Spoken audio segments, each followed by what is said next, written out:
안녕하세요. 사연을 부탁해입니다. 오늘의 사연을 소개하겠습니다. 어느 날 동생 부부가 불쑥 우리 집에 찾아왔습니다.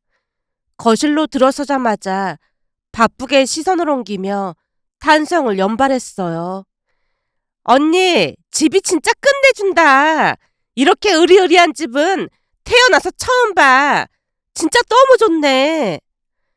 동생은 마치 박물관에라도 온 듯 두 눈을 굴려가며 감탄을 금치 못했습니다. 그 모습을 바라보다가 슬쩍 물었어요. 근데 무슨 일로 온 거야? 동생이 입꼬리를 말아올리며 장난스럽게 받아쳤습니다. 언니, 이렇게 멋진 집에 살면서 차도 한 잔 안 주고 너무한 거 아니야? 보니까 멋진 커피 머신까지 있던데 커피나 한 잔 내려줘봐. 동생의 말에 제가 대꾸도 하기 전에 딸이 조용히 일어나더니 능숙하게 커피를 내리고 과일까지 곁들여 가져왔어요. 그 모습을 보던 동생이 눈을 반짝이며 다시 감탄을 쏟아냈습니다. 채연아, 너도 예전이랑 완전히 달라진 것 같다. 역시 돈이 최고라니까. 완전 고급스러워졌네. 돈이 많으니까 입은 옷도 전부 비싼 거지? 명품이야? 혹시 입다가 남는 거 있으면 사촌동생한테도 좀 나눠줘. 언니 좋다는 게 뭐겠니? 딸이 쌀쌀맞은 목소리로 대꾸했습니다. 명품 아닌데요? 인터넷에서 4만 원 주고 샀어요. 순간 동생의 얼굴에 실망이 스쳤고 곧바로 핀잔을 늘어놓았어요. 이렇게 부자인데 백화점에서 명품을 사 입어야지. 왜 굳이 인터넷에서 옷을 사 입어? 동생의 못마땅한 눈초리에 딸이 시큰둥한 표정을 지으며 응수했습니다. 그럼 얘기 나누다 가세요. 저는 방에서 할 일이 있어서요. 딸이 무심하게 자리에서 일어나 방 안으로 사라졌습니다. 딸이 방으로 들어가자 동생이 슬며시 다시 입을 열었어요. 준서는 어디 갔어? 친구 만나러 나갔어. 근데 갑자기 왜 찾아온 거야? 형부도 외출한 거야? 딴소리 그만하고 무슨 일로 온 건지나 말해. 말끝을 날카롭게 세우며 재촉하자 동생이 멋쩍게 손사래를 쳤습니다. 언니, 오랜만에 왔는데 너무 몰아붙이는 거 아니야? 나도 곧 나가야 하니까 빨리 말해. 제가 다그치자 마침내 동생이 주변을 두리번거리며 눈치를 살피더니 조심스럽게 속내를 드러냈습니다. 그게 말이야. 며칠 전에 이모한테 들었는데 언니가 이모도 챙기고 심지어 형부 동생네까지 챙겼다고 하던데 우리만 모른 척하는 것 같아서 찾아왔어. 내가 친동생인데 나만 모른 척하고 있잖아. 친정가족이라고는 내가 전부인데 너무 서운해서 말이야. 역시나 동생 입에서 돈 이야기가 나왔는데요. 순간 너무 뻔뻔하고 양심이라고는 눈꼽만치도 없는 동생 부부를 보며 헛웃음을 참을 수 없었습니다. 우리의 기막힌 사연은 아주 오래전 시작되었습니다. 그날은 정말 오랜만에 고등학교 친구를 만나는 날이었어요. 친구 남편이 미국 주재원으로 나가 있다가 오랜만에 들어왔기에 몇 년 만에 겨우 얼굴을 보는 자리였습니다. 카페 한쪽 창가에 자리를 잡고 앉아 이런저런 얘기로 웃음꽃을 피우고 있었어요. 남편 잘 만나서 미국에서 살고 부럽다 부러워. 부럽긴. 처음에는 말도 잘 안 통해서 얼마나 고생했는지 몰라. 사실 난 미국에 가고 싶지도 않았어.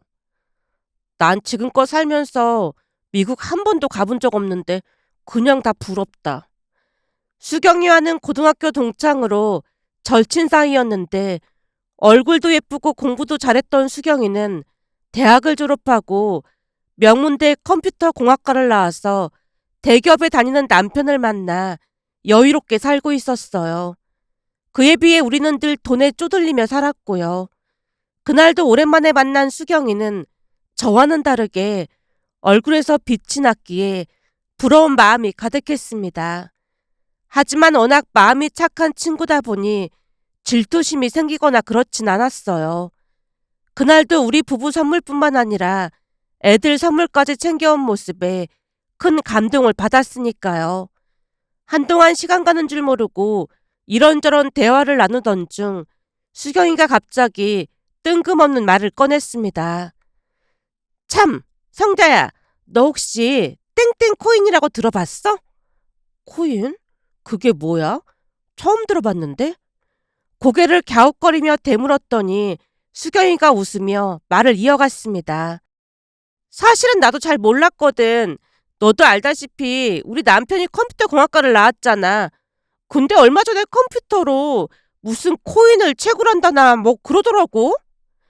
생전 처음 듣는 단어였다 보니 제가 고개를 갸우뚱거리고 있었는데요. 그게 일반 사람들은 잘 모를 거야. 한국에서도 일부 프로그램 개발자들만 알고 있거든. 난 금시초문이야. 근데 그게 뭔데? 나도 잘은 모르는데 나중에는 돈 대신 눈에 안 보이는 디지털 화폐?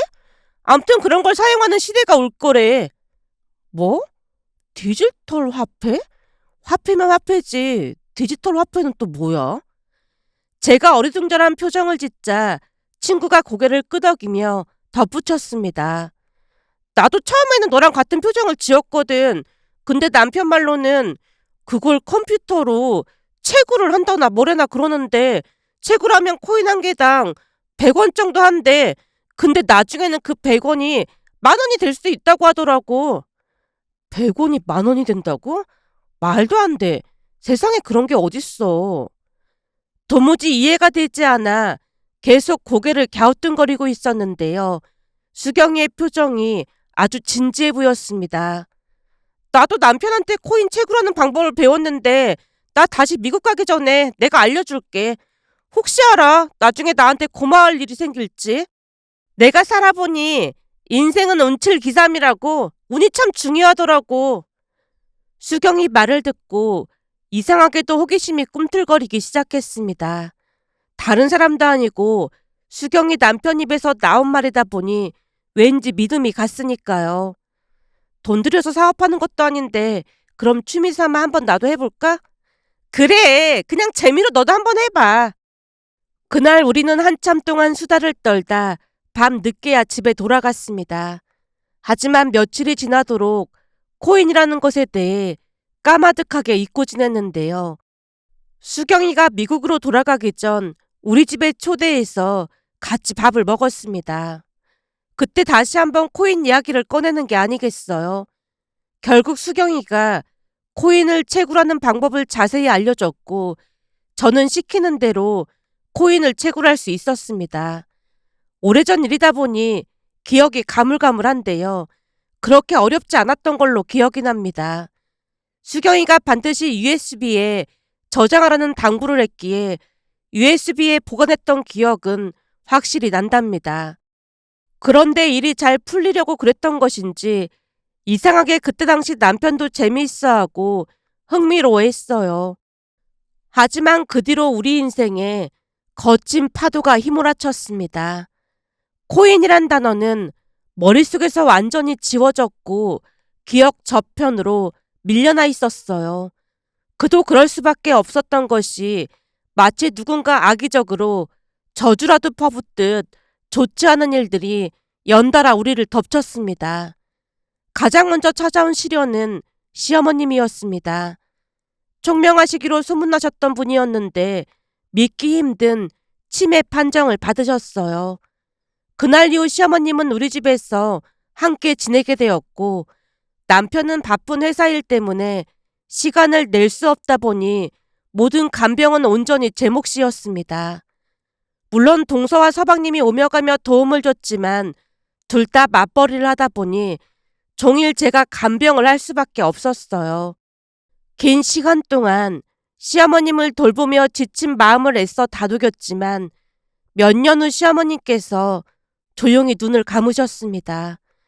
온 가족이 깊은 슬픔에 잠겨 말없이 눈물만 훔쳤는데요. 참 기가 막히게도 불행은 거기서 끝나지 않았습니다. 어느 날 남편이 굳은 얼굴로 집에 돌아와 힘없이 말을 꺼냈거든요. 회사에서 공구서직을 당했어. 중소기업이다 보니 회사가 어려워졌다는 이유로 하루아침에 내쫓듯 회사를 나가라고 했다네요. 그 말을 듣는 순간 머리가 하얘지고 심장이 철렁 내려앉았습니다. 남편은 이직을 위해 이리저리 발품을 팔았지만 세상은 그리 호락호락하지 않았습니다. 수많은 자격증이며 경력을 내세워도 번번이 고배를 마셨어요. 특히나 허리 디스크도 있다 보니 더욱 어려울 수밖에 없었습니다. 설상가상으로 아들의 대학 입학이 코앞으로 다가왔지만 형편이 너무 어렵다 보니 걱정이 이만저만이 아니었어요. 시련이라는 단어로 그때 상황을 표현하기 어려울 정도였으니까요. 그 무렵에는 하루하루가 지옥처럼 느껴졌습니다. 숨 쉬는 것조차 버거울 만큼 마음이 무너져 내렸으니까요. 결국 자존심도 내려놓고 하나뿐인 친정 동생을 찾아가 어렵게 입을 열었습니다.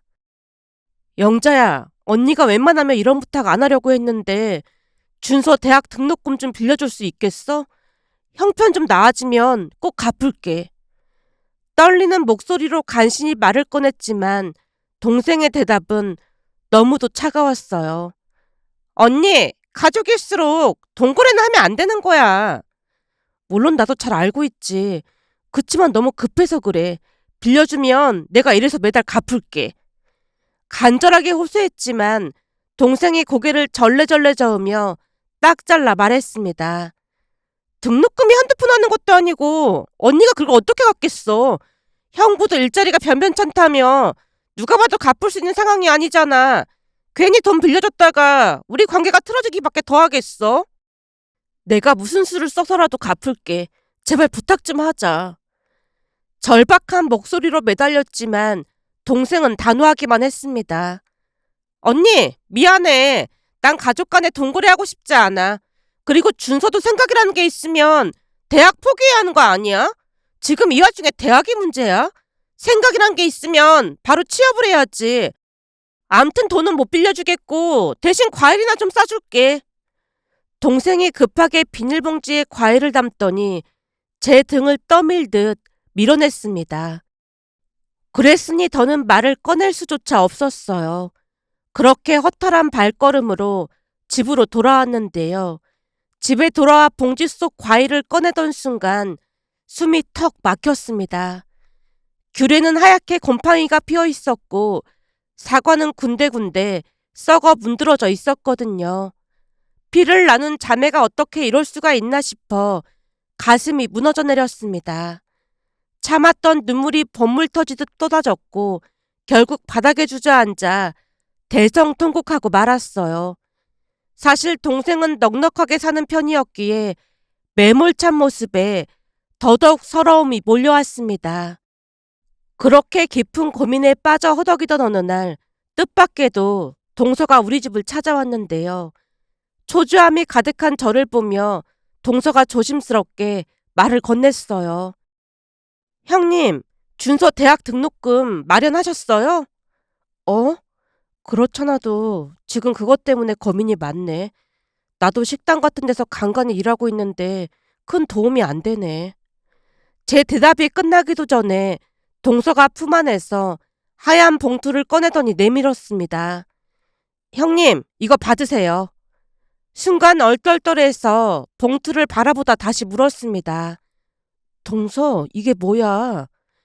동서가 제 손에 봉투를 꼭 쥐어주며 담담하게 말했어요. 형님이 어머니 간병 다 하셨잖아요. 사실 그게 늘 마음에 걸렸어요. 동서도 자주 와서 어머님 돌봐드리고 했는데 무슨 그런 소리를 해. 그래도 저는 모시고 산 건 아니었잖아요. 형님이 고생하신 거 우리 모두 잘 알고 있는걸요. 사실 마음 한구석이 불편했어요. 준서 등록금이라도 우리가 보태야 그나마 덜 죄송할 것 같아서요. 안 그러면 평생 마음에 걸릴 것 같아요. 작은엄마 작은아빠가 이 정도도 못하겠어요. 그 말에 저도 모르게 눈시울이 붉어졌습니다. 그치만 동선애도 힘들잖아. 제가 울컥한 목소리로 겨우 말을 이었는데요. 사실 그즈음 서방님이 주식 투자에 실패하면서 동선의 형편도 만만치 않다는 걸 알고 있었거든요. 들어보니 전셋집을 빼고 월세로 옮겼다고 했는데 그런 상황에서 그 큰 돈을 어떻게 마련했을지 궁금하지 않을 수 없었습니다. 동선에도 형편 안 좋은데 이 큰 돈을 어디서 구한 거야? 동서가 미소를 머금고 담담히 말했습니다. 혹시 몰라서 비상금으로 조금씩 챙겨둔 거예요. 그러니까 걱정하지 마시고 편하게 쓰세요. 정 미안하시면 나중에 형편 괜찮아지면 갚으면 되죠. 그나저나 아주버님 디스크까지 있으셔서 걱정이네요. 그 따뜻한 말에 가슴이 벅차올라 끝내 눈물을 떨구고 말았습니다. 동서, 정말 고마워. 오히려 우리가 도와줘야 하는데 면목이 없네. 그날 우리는 서로의 손을 맞잡고 한참 동안 말없이 눈물을 흘렸습니다. 피를 나눈 자매보다도 더 따뜻하고 의지가 되는 순간이었어요. 그런데 며칠 뒤 이모가 집으로 찾아왔습니다. 문을 열자마자 묵직한 눈빛으로 저를 바라보더니 한숨 섞인 말부터 꺼냈어요. 며칠 전에 영자한테서 전화가 왔었어. 성자 네가 돈 빌리러 갔다면서. 순간 심장이 철렁 내려앉았습니다. 영자가 그런 말까지 했어요? 제가 조심스럽게 묻자 이모가 고개를 끄덕이며 말을 이어갔어요. 그 못된 게 네가 못 살아서 짜증이 난다고 하더라. 그래서 못돼 처먹었다고 내가 쏘아붙였어. 언니 부부 재산이 많진 않았지만 유산을 네가 영자한테 전부 양보했는데 세상에 그런 싹퉁머리 없는 인간이 어딨겠어. 이모의 목소리에는 분노와 안타까움이 뒤섞여 있었습니다. 이게 다 네가 양보만 해서 그런 거야. 그때 내가 뭘 했어. 네 목숨 꼭 챙기라고 했잖아. 고개를 떨군 채 힘없이 대답했습니다. 영자가 울면서 달라고 하니까. 제 말에 이모가 혀를 끌끌 차며 한숨을 내쉬었습니다. 이런 모지리를 봤나. 그래서 지금 동생한테 그런 취급이나 받고 있어? 제가 아무 말 없이 고개를 푹 숙이고 있자 이모가 품에서 봉투 하나를 꺼내 건넸어요. 이걸로 등록금 하도록 해. 괜찮아요. 등록금 마련했어요. 황급히 거절했지만 이모가 단호하게 말을 잘랐습니다. 이건 내가 준서한테 주는 돈이니까 그냥 받아둬. 그래도 너무 많아요. 제가 망설이며 다시 봉투를 밀었지만 이모가 눈을 부릅뜨고 호통을 쳤어요. 아들 등록금이 없어서 빌리러 다니면서 네가 지금 그런 걸 따질 때야. 그리고 내가 남이야? 난 네 엄마랑 피를 나눈 자매잖니. 그럼 넌 내 딸이나 마찬가지인 거야. 잔말 말고 얼른 넣어둬. 이모, 정말 감사해요. 울컥하는 마음에 눈가가 뜨거워졌는데요. 이모가 제 손에 봉투를 꼭 쥐어주며 한마디 더 보탰습니다. 니들이 잘 살아야 저승 가서도 웃으면서 언니를 볼 수 있지 않겠니? 이거라도 줘야 저승 가서 내가 언니한테 큰 소리 한번 치지 않겠어? 이모의 말에 꾹 참았던 눈물이 다시 흘러내렸습니다. 그렇게 이모는 든든한 기둥이 되어주셨어요. 비록 친동생에게 받은 상처는 깊었지만 이모와 동서의 따뜻한 손길 덕분에 상처 입은 마음이 조금은 치유되는 듯 했습니다. 그렇게 바쁘고 쫓기듯 시간이 흘러가던 어느 날이었습니다. 연락이 끊긴 지 오래됐던 수경이에게서 뜻밖의 전화가 걸려왔어요. 성자야, 나야 수경이. 너 왜 이렇게 연락이 안 되는 거야? 반가움과 동시에 미안한 마음이 밀려와 서둘러 대답했습니다. 아, 그게 이래저래 힘든 일이 많아서 그동안 네 전화도 못 받았네. 미안해. 잘 지냈지? 애써 밝은 목소리를 냈지만 사실 수경이가 몇 번이나 연락을 해올 때마다 사는 게 버겁다 보니 일부러 전화를 피했던 터였습니다. 우리도 남편 사업 때문에 정신이 하나도 없었어. 남편 회사 그만둔 거야? 회사 그만두고 미국에서 사업 시작했어. 야, 역시 능력자는 다르구나. 능력자라기보다는 남편이 옛날에 채굴해 놨던 코인이 대박이 나서 정신없이 살았지 뭐. 코인? 그때까지도 까마득히 잊고 지냈던 단어였기에 대수롭지 않게 중얼거렸는데 수경이 목소리가 한층 높아졌어요. 그렇잖아도 그 얘기하려고 전화한 거야. 너도 그때 코인 채굴했잖아. 그거 확인해봤어? 코인 채굴? 순간 머릿속이 멍해지면서 떠오르지 않는 기억에 머뭇거리자 수경이가 다급하게 덧붙였습니다. 옛날에 내가 너한테 컴퓨터로 코인 채굴하는 방법 알려줬던 그거 말이야. 아, 그거? 근데 그게 왜? 제가 대묻자 수경이의 목소리가 터질 듯 커졌어요. 너 정말 아무것도 모르고 있었구나. 그럼 그때 채굴했던 코인 그대로 가지고 있겠네? 그때 이후로 잊고 지냈으니까 그대로 있겠지. 여전히 태연하게 대답했더니 수경이가 거의 비명을 지르듯 소리쳤습니다. 성자야! 너 완전 부자 된 거야! 뜬금없이 그게 무슨 소리야. 잘 들어봐. 그때 내가 하나당 100원 하는 그 코인이 10,000원을 넘길 거라고 했던 거 기억나? 글쎄, 하도 오래돼서 기억이 가물가물하네. 놀라지 말고 들어. 그 코인이 말이야. 지금 하나에 무려 1억이 됐다니까. 뭐라고? 1억? 저도 모르게 소리치자 수경이가 흥분을 감추지 못하며 말을 이어갔습니다. 그래 1억! 너 빨리 확인해봐. 그 코인은 잘 있는 거지? 그리고 수경이가 더 들뜬 목소리로 쏟아냈습니다. 우리도 그 코인 덕분에 완전 부자 됐잖아. 우리 남편이 인내심 하나는 끝내줘서 그동안 안 팔다가 얼마 전에 팔았거든. 그러니까 너도 빨리 확인해봐. 그때 내가 USB에 옮겨서 잘 보관해두라고 했잖아. 그거 어딨어? 글쎄, 찾아봐야 할 것 같은데. 지금 당장 찾아봐. 그거 무조건 찾아야 해. 알았지? 그 USB 무조건 찾아야 한다. 수경이 말이 끝날 때쯤 제 손끝이 덜덜 떨리기 시작했습니다. 머릿속에는 코인 하나에 1억이라는 단어가 메아리 치듯 맴돌았으니까요. 전화를 끊자마자 남편에게 다급히 물었습니다. 여보, 그때 그 USB 어디 있지? 무슨 USB? 옛날에 코인 채굴하고 USB에 담아놓고 잃어버리지 말라고 했던 거 말이야. 내가 잃어버릴까봐 음악 상자에 넣어놨었잖아. 그 상자 어딨어? 음악 상자?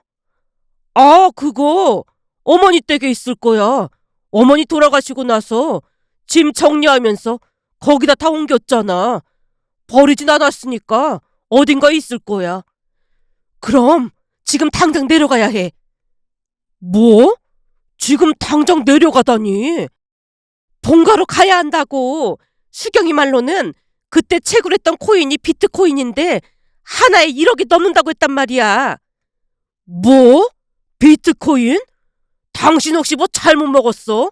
어디 아픈 거 아니지? 아니라니까. 그때 채굴했던 비트코인을 지금 시세로 하면 우리 초대박 났다고. 수경이네도 그걸로 미국에 대저택을 지었다고 하더라고. 지금 당장 가서 그 USB 찾아야 해. 그것만 있으면 우리도 고생 끝이야. 남편과 실랑이를 벌이는 사이 소파에 앉아있던 아들이 눈을 동그랗게 뜨고 대화에 끼어들었습니다. 엄마, 지금 비트코인이라고 했어요? 그래, 비트코인. 엄마한테 그게 있다고요? 엄마가 그 비트코인을 샀다고요? 그럼 한 5천원 원치 가지고 있고 그런 거겠죠. 요즘은 쪼개서 살 수도 있잖아요. 근데 비트코인도 사고 우리 엄마 완전 대박이다. 5천원 같은 소리 하고 있네. 내가 그 코인을 몇 개 가지고 있는 줄 알기나 해? 너 이따가 보고 놀라 자빠지지나 마. 지금 한가하게 이럴 때가 아니라니까. 그니깐 코인을 개수로 가지고 있다고요? 한두 개 이렇게요? 그때 한두 개 채굴한 게 아니거든. 제 말에 아들의 얼굴이 새파랗게 질린 채 외쳤습니다. 채굴이요? 엄마가 채굴을 했단 말이에요? 그렇게 우리는 서둘러 본가로 향했습니다. 시어머님이 돌아가신 뒤로 본가는 비워둔 채 가끔 내려가 관리만 하고 있었거든요. 도착하자마자 온 집안을 샅샅이 뒤지기 시작했는데요. 구석구석을 헤매며 이잡듯 뒤진 끝에 3시간이나 지나서야 다락 한 켠에 쌓여있던 박스 하나를 발견했습니다. 조심스럽게 박스를 열었더니 정말이지 기적처럼 그 안에 음악 상자가 있었고 역시나 그 안에서 USB가 모습을 드러냈습니다. 평소 남편은 저장 강박증이 있어 물건을 좀처럼 버리지 못했기에 자주 다투곤 했던 습관이 오히려 우리의 운명을 바꾸게 될 줄 누가 알았겠어요. 그 뒤로는 모든 게 정말이지 꿈같이 흘러갔습니다. 하루아침에 우리는 초대박의 주인공이 되었습니다. 되돌아보면 그 모든 일의 시작은 오히려 우리가 무지했던 덕분이었어요. 혹시라도 중간에 코인에 대한 인지를 했더라면 분명 훨씬 싼 값에 팔아버렸을 게 분명했으니까요. 하지만 세상 물정 모르고 묵혀둔 덕에 우리는 순식간에 벼락부자가 되었습니다. 그런 상황에서도 감사한 마음을 놓지 않았어요. 결국 남편과 의논 끝에 그동안 우리에게 따뜻한 손길을 내밀어준 이모와 동서네를 가장 먼저 챙기기로 했습니다. 어려울 때 손을 내밀어준 사람들이야말로 진짜 내 사람이라는 걸 새삼 느꼈으니까요. 그들에게 받은 따뜻함을 꼭 돌려줘야 한다는 생각이 들었습니다. 그렇게 동서와 서방님에게 아파트 한 채를 선물하기로 결정했어요. 그쯤에도 동서네 형편이 많이 어려웠거든요. 그런 결정을 내릴 수 있었던 건 순전히 동서의 따뜻한 마음 덕분이었습니다. 나중에 알고 보니 준서 대학 등록금을 마련해줬을 때 동서가 여기저기에서 돈까지 빌려서 줬다는 걸 알게 되었는데 그뿐만이 아니었습니다. 틈만 나면 반찬을 해서 가져다 주고 애들까지 세심하게 챙겨주던 동서였어요. 한마디로 힘이 들 때마다 옆에서 큰 버팀목이 되어준 사람이었습니다. 우리의 선물 제안에 동서와 서방님이 입을 다물지 못했어요. 형수님, 저희가 집을 받아도 되는 건지 모르겠어요. 서방님이 머뭇거리자 제가 미소를 지으며 조건을 하나 걸었습니다. 다만 조건이 하나 있어요. 명의는 동서 앞으로 해야 해요. 전에 서방님 주식 투자로 실패해서 지금까지 고생했잖아요. 형수님, 이제는 주식 안 합니다. 서방님이 급히 손사래를 쳤지만 제가 부드럽게 웃으며 입을 뗐어요. 그래도 동서 명의로 할 거예요. 괜찮죠? 근데 진짜 저희가 받아도 되는 걸까요? 집이 한두 푼 하는 것도 아닌데 집을 선물 받다니요. 동서도 조심스럽게 말을 보탰습니다. 동서, 그동안 동서가 도와준 걸 생각하면 이건 아무것도 아니야. 제가 뭘 했다고요? 한 게 아주 많지. 동서는 나한테 따뜻한 마음을 나눠줬잖아. 물론 돈도 정말 고마웠지만 그 힘든 시간 속에서도 동서의 따뜻한 위로 덕분에 내가 버틸 수 있었어. 동서는 충분히 받을 자격이 있어. 그리고 우리는 이제 먹고 살만한데 동서랑 서방님이 힘든 거 보고만 있는다는 게 오히려 말도 안 되는 거잖아. 우리도 운이 좋아서 부자가 된 건데 난 다 같이 행복했으면 좋겠어. 제 말에 동서와 서방님이 끝내 눈물을 쏟아내고 말았습니다. 눈물을 훔치면서도 끝없이 고맙다며 고개를 숙였어요. 그렇게 해서 우리는 동서 명의로 아파트를 선물했습니다. 그리고 이모에게도 아파트 한 채 가격 정도의 현금을 선물했는데요. 이모가 그 자리에서 제 손을 덥석 붙잡더니 덩실덩실 춤까지 추셨어요. 우리 성자가 착하게 살더니 복을 받나 보다. 나중에 하늘나라 가서 언니랑 형부 만나면 내가 크게 자랑할 참이야. 이모의 그 한마디에 가슴이 뭉클해졌어요. 그렇게 우리는 행복한 나날을 보내고 있었습니다. 하지만 어느 날 연락을 끊고 지냈던 동생이 불쑥 찾아왔는데요. 집을 보며 감탄한 채 기막힌 소리를 하기 시작했어요. 내가 언니 친동생인데 나부터 챙겨야 하는 게 맞는 거잖아. 이모한테 들어보니까 형부 동생네는 집도 사줬다면서. 근데 나한테는 연락 한 통 없는 게 말이나 돼? 그러지 말고 우리도 이번에 큰 집으로 이사 가야 하니까 돈 좀 보태줘. 그때 내가 준서 등록금 빌리러 갔을 때 네가 했던 말 기억 안 나? 가족끼리는 돈 거래하는 거 아니라고 했잖아. 나도 그 말에 전적으로 동의해. 네 말이 맞더라고. 가족끼리, 아니 너랑 절대 돈 거래하면 안 되겠더라고. 단호하게 내뱉은 말에 순간 동생의 얼굴이 굳어졌습니다. 하지만 저는 동생에게 계속 몰아쳤어요. 동서와 서방님은 어려운 시절에 아무런 조건도 없이 우리를 도와줬어. 난 그들에게 받은 만큼 돌려준 것뿐이야. 근데 넌 어땠니? 넌 나한테 돈은 물론이고 마음 한켠도 내어주지 않았잖아. 제 말에 동생의 눈빛이 흔들렸지만 멈추지 않았습니다. 부모님 유산도 영자 네가 다 가져갔잖아. 그때도 난 한마디도 안 했어. 근데 넌 그랬으면 안 됐어. 가슴 깊이 눌러뒀던 말까지 꺼내자 한층 목소리가 떨렸지만 끝까지 제 마음을 다 전하고 싶었어요. 물론 정말로 사는 게 힘들어서 못 도와준 거였다면 나도 이해했을 거야. 하지만 그날 네가 나한테 건넨 곰팡이 핀 과일을 보면서 알았어. 네가 나를 언니로 생각조차 하지 않는다는 걸 말이야. 쌓였던 감정이 터지듯 목소리가 단호하게 울렸습니다. 그러니까 앞으로도 우리 그냥 남처럼 살자. 너한테 나는 그저 곰팡이 핀 과일을 줘도 되는 남보다 못한 사람일 뿐이니까.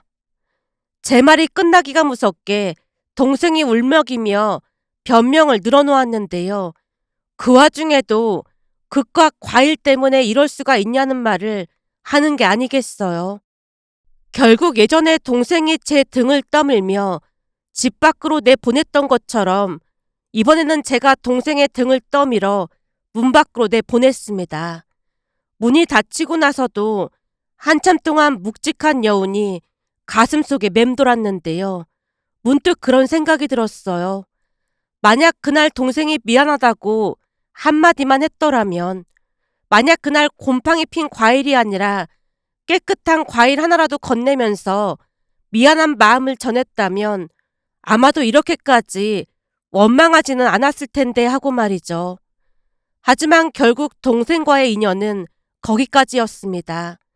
지금도 동생과는 연을 끊고 살고 있답니다. 얼마 전에 수경이에게서 연락이 왔습니다. 한동안 한국에 들어온다는 소식이었어요. 부랴부랴 손님 맞을 준비를 하다 보니 자연스레 예전 일들이 스치고 지나갔습니다. 그렇게 생각에 잠기다 보니 세상에 이런 어마어마한 친구가 또 있을까 하는 마음과 함께 수경이 부부에게 고마운 마음이 들어 감사한 마음을 가득 담아 이렇게 글 보내봅니다. 오늘의 사연은 여기까지였습니다. 즐겁게 보셨다면 구독, 좋아요 부탁드립니다. 고맙습니다.